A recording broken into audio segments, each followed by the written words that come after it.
বেশ কিছুদিন ধরে ইন্টারনেটে ভাইরাল হয়ে উঠেছে এই ছবি, যেখানে দেখা যাচ্ছে একটি দৈত্যাকার কঙ্কালের সামনে দুজন বসে রয়েছে।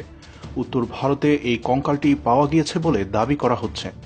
বলা হচ্ছে এই কঙ্কালের সঙ্গে মহাভারতের চরিত্র ভীমের ছেলে ঘটোৎকচের বর্ণনার মিল আছে। ভারতের বুকে ৮০ ফুট লম্বা এক কঙ্কাল। ইন্টারনেটে ঘুরে বেড়ানো এই ছবি এখন তোলপাড় ফেলে দিয়েছে।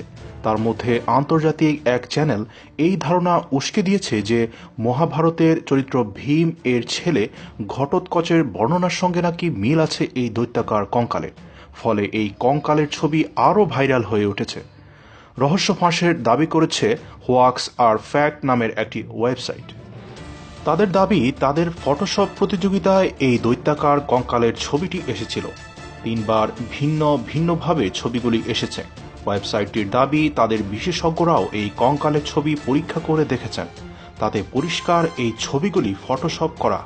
এমনকি আন্তর্জাতিক খ্যাতিসম্পন্ন একটি টেলিভিশন চ্যানেল ছবিটিকে উত্তর ভারতে পাওয়া দৈত্যাকার কঙ্কালের বলে দাবি করেছে। তাও ওই ওয়েবসাইটটির ফটোশপ প্রতিযোগিতায় পাঠানো হয়েছিল। সবশেষে হোয়াক্স অর ফ্যাক্ট নামে ওই ওয়েবসাইটটির দাবি, দৈত্যাকার কঙ্কাল বলে যে ছবিটি ফটোশপ করা হয়েছে তার মূল উৎস কালামিটা কসমিকা বা কসমিক ম্যাগনেট নামে একটি ছবি।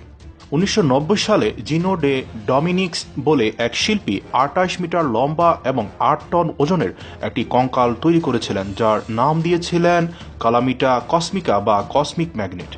ওই বছরই ফ্রান্সের গ্রেনোবলে সেন্টার ন্যাশনাল ডে আর্ট কম্পিটিশনে এই দৈত্যাকার কঙ্কালটির প্রদর্শনী করেছিলেন ডমিনিক্স। এরপরে বিশ্বের বিভিন্ন প্রান্তে এই কঙ্কালটির প্রদর্শনী হয়। রোমের সেকুলো মডার্ন আর্ট মিউজিয়ামে রাখা হয়েছিল এই কঙ্কালটিকে। সেই কঙ্কালের ছবি থেকেই ফটোশপ করে উত্তর ভারতে দৈত্যাকার ৮০ ফুট লম্বা কঙ্কালের গল্প ফাঁদা হয়েছে বলে দাবি করেছে হোয়াক্স অর ফ্যাক্ট নামে ওই ওয়েবসাইটটি। এমনকি উত্তর ভারতে যদি ওই দৈত্যাকার কঙ্কাল পাওয়া যায়, তাহলে তার নিবন্ধীকরণ কেন স্থানীয় প্রশাসনের কাছে নেই, তার কোনো উত্তরও এখনো পাওয়া যায়নি। এসকে টিভির সকল আপডেট পেতে এখনই সাবস্ক্রাইব করুন। ধন্যবাদ।